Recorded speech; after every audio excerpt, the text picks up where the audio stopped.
नमस्कार दोस्तों, मैं स्मृति श्रीवास्तव इंडिया में आपका स्वागत करती हूँ। भारत में बढ़ते कोरोना मामलों के बीच बीसीसीआई को यकीन है कि टी20 विश्व कप अक्टूबर में भारत में ही होगा।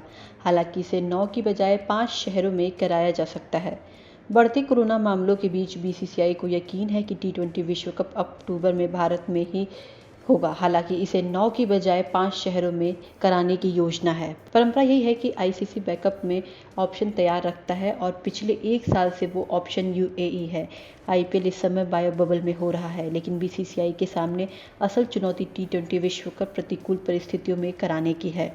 बता दें, बोर्ड के एक वरिष्ठ अधिकारी ने कहा, हमें उम्मीद है कि अभी 5 महीने का समय है और लोगों को टीके मिल रहे हैं, तो विश्व कप भारत में ही होगा। ये हो सकता है कि 9 शहरों की बजाय मैच 4 या 5 शहरों में ही हो।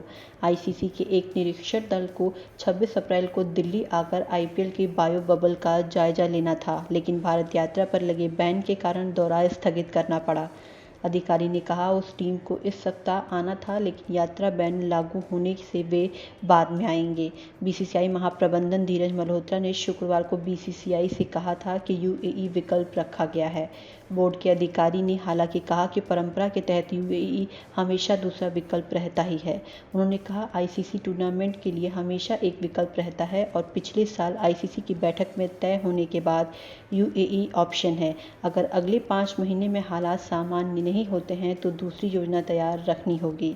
आपको बता दें, श्रीलंका, बांग्लादेश या दूसरे देशों में आईसीसी टी20 विश्व कप 3 या 4 शहरों में ही होता है, लेकिन भारत में बोर्ड की राजनीति के कारण ऐसा संभव नहीं है। विश्व कप 2011 और टी20 विश्व कप 2016 के आयोजन से जुड़े रहे बोर्ड के अधिकारी ने कहा, यहाँ बोर्ड अध्यक्ष सौरभ गांगुली के शहर कोलकाता, उपाध्यक्ष राजीव शुक्ला के शहर लखनऊ, सचिव जय शाह के शहर अहमदाबाद और कोषाध्यक्ष अरुण धूमल के शहर धर्मशाला का प्लान है। उन्होंने कहा, इसके अलावा मुंबई, चेन्नई, दिल्ली, बेंगलोर और हैदराबाद तो हैं ही। फिलहाल के लिए खबरों में इतना ही। तमाम अपडेट्स के लिए देखते रहिए वन इंडिया।